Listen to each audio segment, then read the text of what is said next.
Assalomu alaykum hammaga. Siz konser yoqqaningizda eng katta qiladigan xatoy sizga aytaman. Bu mashinadan yurib ketayotganda konser motorni qo'shib olish bo'ladi. Akamiz konser motorni qo'shgan, boshqa joyda motorlarni alishtirib kelgan, lekin mashina sovutmagan, effekt bermagan.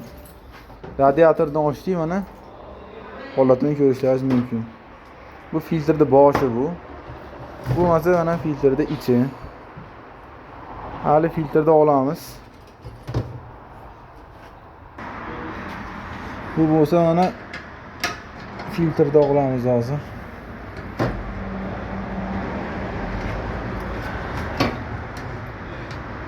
Chiqqisi ham kelmaydi buni.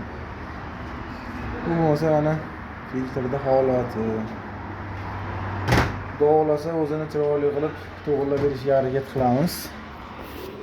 Kimda konser sovutmayotgan bo'lsa yo boshqa ustalardan ko'ngillar chiqmayotgan bo'lsa, o'zimizga bemalol murojaat qilaverasizlar.